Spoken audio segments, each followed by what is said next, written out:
एक किस्सा जो राजाओं महाराजाओं से शुरू होता है, एक किस्सा जिसमें आजादी की लड़ाई है, एक किस्सा जिसमें तवाइफें अपने हक के लिए लड़ती हैं और एक किस्सा जो बताता है कि कैसे जिस कौम को समाज ने खुद से अलग कर दिया, देश के लिए जरूरत पड़ने पर उसने अपने खजाने तक खोल दिए। ये किस्सा है हीरा मंडी का और साथ ही भारत की उन बेटियों का जिन्होंने इस मुल्क को खुद से भी ऊपर समझा, लेकिन दुनिया ने उन्हें नाम दिया तवायफ। संजय लीला भंसाली की most weighted series Heera Mandi Netflix पर रिलीज हो गई है, जिसके बारे में हर सिनेमा लवर बात कर रहा है। लेकिन क्या आपको पता है कि हीरा मंडी की असल कहानी आखिर है क्या?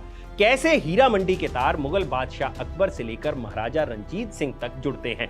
हम में से ज्यादातर को नहीं पता होगा कि कैसे आजादी की लड़ाई में देश की तवाइफों ने अहम भूमिका निभाई थी और कैसे एक तवाइफ ने गांधी जी की आजादी की लड़ाई के लिए आर्थिक योगदान दिया। 1947 के बाद हीरा मंडी की एक तवाइफ ने कैसे पाकिस्तान की फिल्म इंडस्ट्री में एक नई जान फूंकी और फिर कैसे 1978 में जिया उल हक के एक फैसले ने इन तवाइफों की जिंदगी तबाह कर डाली। आज बात इन्हीं सवालों पर। नमस्कार, मैं हूं भूपेंद्र सोनी और आप देख रहे हैं अनकट और ये किस्सा है लाहौर की हीरा मंडी का।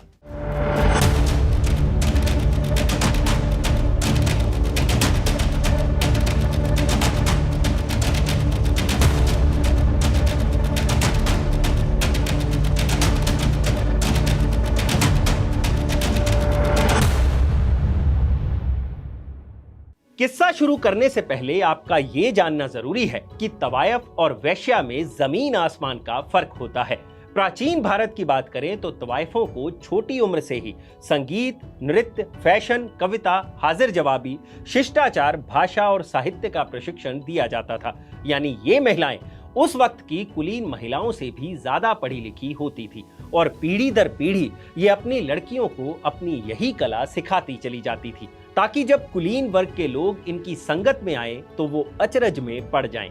अब इस किस्से की शुरुआत करते हैं लाहौर की हीरा मंडी के इतिहास से। संजय लीला भंसाली की सीरीज में दिखाई गई हीरा मंडी लाहौर में मौजूद है, जो 1947 से पहले भारत का ही हिस्सा हुआ करता था। हीरा मंडी की शुरुआत होती है सन 1584 से, जब मुगल बादशाह फतेहपुर सीकरी छोड़ लाहौर में आकर बस जाते हैं।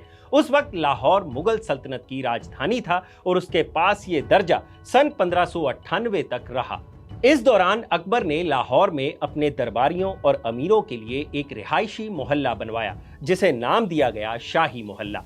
अब जहां मुगल सल्तनत के अमीर रहते हों, वहां मनोरंजन का साधन तो जरूरी था। ऐसे में काबुल से तवाइफों को यहां लाया गया और मुजरे का दौर शुरू हो गया। उस वक्त तवाइफों की इतनी इज्जत हुआ करती थी कि लोग अपने बच्चों को तालीम दिलवाने के लिए तवाइफों के पास भेजा करते थे। खैर, तवाइफों का ये दौर 18वीं सदी तक चला, लेकिन जब 1757 में अहमद शाह अब्दाली ने दिल्ली पर आक्रमण किया तो उसने रास्ते में लाहौर को भी तबाह कर दिया। अफगानों ने अपने शासन के दौरान लाहौर में वैश्यालय खोले और तवाइफों का काम बंद हो गया। लगभग 40 साल तक लाहौर में यही स्थिति रही। फिर 16 जुलाई 1799 को महाराजा रंजीत सिंह ने लाहौर पर कब्जा कर लिया और सिखों का शासन शुरू हुआ। महाराजा रंजीत सिंह के काल में फिर से मुजरे का दौर लौट आया और तवाइफों का चलन फिर से शुरू हो गया। उस वक्त नाचने वालियों को दो कैटेगरी में बांटा जाता था। पहली कैटेगरी थी तवाइफों की, यानी वो लड़कियां जो सिर्फ शाही लोगों के लिए परफॉर्म करती थीं, और दूसरी कैटेगरी उन महिलाओं की थी जो निचले तबके के लोगों के लिए परफॉर्म किया करती थी। इन्हें कहा जाता था कंजरी। हिस्टोरियंस के मुताबिक महाराजा रंजीत सिंह के टाइम में तवाइफों के पेशे को काफी इज्जत की नजर से देखा जाता था। उन्हें अच्छी तनख्वाह मिलती थी, ग्रांट के तौर पर जमीनें दी जाती थी और लाहौर की कोर्ट में भी उन्हें ऊंचे ओहदे मिलते थे। कुछ इतिहासकारों के मुताबिक महाराजा रंजीत सिंह ने 2 मुस्लिम तवाइफों से शादी तक की थी, जिनमें से एक थी मोरा सरकार और दूसरी थी गुलबहार बेगम। यही नहीं, मोरा सरकार, जिन्हें बीबी मोरा भी कहा जाता है, उन्होंने अपने काल में एक पुल बनवाया था जिसे पुल कंजरी कहा जाता है। ये पुल वाघा बॉर्डर के पास है और गुलबहार बेगम की शाही कब्रगाह आज भी लाहौर में मौजूद है। लेकिन सिख अंपायर के खात्मे के साथ ही सब बदल गया। सन 1846 से 1849 के बीच लड़ी गई फर्स्ट और सेकंड एंग्लो सिख वॉर के बाद सिख अंपायर बिखर गया और लाहौर पर अंग्रेजों का कब्जा हो गया, जिसके बाद तवाइफों का ये शाही मोहल्ला फिर से एक बार वैश्याल्य में बदल गया। अब इस मोहल्ले पर राजा नहीं बल्कि शहर के अमीर लोग और अंग्रेजों का कब्जा था और इस शाही मोहल्ले का नाम बदलकर हो गया बाजारे हुस्न, यानी सुंदरता का बाजार, जहां जिस्मों का सौदा किया जाने लगा। यह जगह ब्रिटिश सिपाहियों के लिए एक आरामगाह बनकर रह गई। 1864 में ब्रिटिशर्स ने कंटेजियस डिजीजेज एक्ट ऑफ 1864 लागू कर दिया, जिसके बाद तवाइफों के मुजरे पर बैन लगा दिया गया और इस दौरान ब्रिटिशर्स ने शाही तवाइफों तक को ह्यूमिलिएट किया। खैर, अब आते हैं अपने अगले सवाल पर कि इस शाही मोहल्ले का नाम आखिर हीरा मंडी पड़ा कैसे। असल में महाराजा रंजीत सिंह की फौज में एक जर्नल हुआ करते थे जिनका नाम था ध्यान सिंह डोगरा। उनका आगे बेटा था जिसका नाम था हीरा सिंह डोगरा। महाराजा रंजीत सिंह के बाद हीरा सिंह डोगरा ने शाही मोहल्ले में एक अनाज मंडी खोली और इस मंडी का नाम हीरा सिंह दी मंडी पड़ गया। फिर 19वीं सदी आते आते इस पूरे एरिया को ही हीरा मंडी कहा जाने लगा। 19वीं सदी में तवाइफों का दौर फिर से लौट चुका था। लाहौर में हीरा मंडी एक मशहूर जगह बन चुकी थी। 1940 के दशक में यहाँ उस्ताद बड़े गुलाम अली खां और उस्ताद उम्मीद अली खां के बीच एक जबरदस्त मुकाबला हुआ था, जिसे देखने हजारों लोग पहुंचे थे। इस मुकाबले में दोनों ही विजयी रहे थे। यही नहीं, नूरजहां और खुर्शीद बेगम जैसे कलाकारों की शुरुआत भी हीरा मंडी से ही हुई थी। अब हीरा मंडी की स्टोरी आगे बढ़ाने से पहले हमारा ये जानना जरूरी है कि कैसे तवाइफों ने आजादी की लड़ाई में अहम योगदान निभाया था। यहाँ हम सिर्फ हीरा मंडी की तवाइफों की बात नहीं करेंगे, हम पूरे भारत की तवाइफों का किस्सा सुनाएंगे। कहा जा रहा है कि संजय लीला भंसाली की वेब सीरीज हीरा मंडी में अदिति राव हैदरी ने जिस बिब्बो जान तवाइफ का रोल अदा किया है, वो रोल अजीजन बाई के किरदार से प्रेरित है। बात 1857 की क्रांति की है। उस वक्त अजीजन बाई कानपुर की एक मशहूर तवायफ हुआ करती थी। उनके कोठे पर ही 1857 की रणनीति पर चर्चा हुई थी, जिसमें नाना साहब, तात्या टोपे के साथ सूबेदार टीका सिंह, शमसुद्दीन खां और अजीमुल खान ने शिरकत की थी।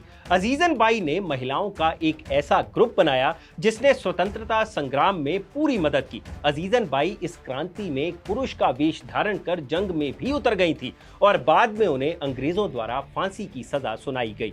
ऐसी ही और भी कई तवाइफे हैं जिनके बारे में कहा जाता है कि उन्होंने आजादी के लिए अपना सब कुछ त्याग दिया था।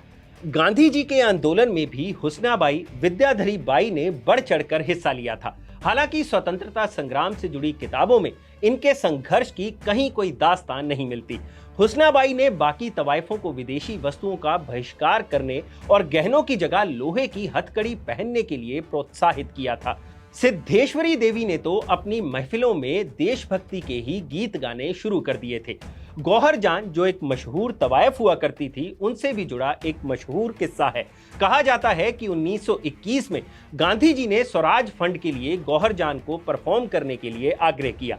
गौहर जान इस शर्त पर राजी हो गईं कि गांधी जी उनकी परफॉर्मेंस के दौरान मौजूद रहेंगे, लेकिन जब गांधी जी नहीं पहुंचे तो गौहर जान ने उस परफॉर्मेंस से इकट्ठे हुए रुपयों में से सिर्फ आधे ही स्वराज फंड में दान किए थे।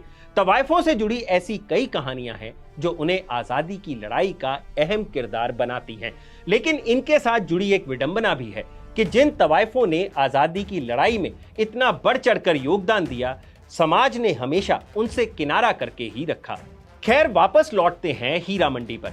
कहा जाता है कि वहां की तवाइफें अंग्रेजों के काफी करीब थी और वो उनकी जासूसी किया करती थी और उनसे मिलने वाली जानकारी को स्वतंत्रता सेनानियों को दे दिया करती थी। फिर आया साल 1947। भारत आजाद हुआ, लेकिन लाहौर पाकिस्तान में चला गया, जिसके बाद भी हीरा मंडी की तवाइफों का दबदबा कायम रहा। पाकिस्तान की फिल्म इंडस्ट्री की उस वक्त की सबसे मशहूर एक्ट्रेस हुआ करती थी नरगिस बेगम, जिन्हें निग्गो भी कहा जाता था। पाकिस्तान में उन्होंने लगभग 100 के करीब फिल्में की, लेकिन आपको जानकर हैरानी होगी कि पहले वो भी हीरा मंडी की ही एक तवायफ हुआ करती थी। इसी तरह भारत की बात की जाए तो जद्दन बाई का नाम संगीत के चाहने वाले काफी अदब से लेते हैं, लेकिन वो भी एक तवायफ ही थी। जद्दन बाई संजय दत्त की मां नरगिस की मां थी, यानी संजय दत्त की नानी। इनके अलावा फातिमा बेगम भी इंडियन फिल्म इंडस्ट्री में एक बड़ा नाम रह चुकी हैं, जो पहले एक्ट्रेस, फिर स्क्रीन प्ले राइटर बनी और बॉलीवुड की पहली महिला डायरेक्टर भी बनी। एक और तवायफ थी रतन बाई, जो एक अभिनेत्री थी और एक्ट्रेस काजोल की परनानी। यानी कुल मिलाकर बात इतनी है कि इन तवायफों की वजह से ही भारत और पाकिस्तान में म्यूजिक के साथ साथ फिल्म इंडस्ट्री का भी वजूद है। अब जाते जाते हीरा मंडी के पतन का किस्सा भी सुनते जाइए। पाकिस्तान की आजादी के बाद 1978 तक हीरा मंडी में सब सही चल रहा था, लेकिन 1978 में जियाउल हक पाकिस्तान के तानाशाह बन गए और उन्होंने धर्म के नाम पर हीरा मंडी में मुजरे पर बैन लगा दिया, जिसके चलते तवायफें बेदर हो गईं और हीरा मंडी में तवायफ के पेशे की जगह वेश्यावृत्ति ने ले ली। और कभी मुगलिया सल्तनत में सिख अंपायर की शान रहा ये मोहल्ला आज लाहौर का एक रेड लाइट एरिया बनकर रह गया है। तो ये है हीरा मंडी का पूरा किस्सा, और अगर आपको ये किस्सा पसंद आया हो तो इसे लाइक और शेयर जरूर करें। और अगली बार आप कौन सा किस्सा देखना चाहते हैं उसके बारे में भी हमें कमेंट में जरूर लिखिए। और हाँ, किस्सा अनकट को इसी तरह प्यार देते रहिए। शुक्रिया।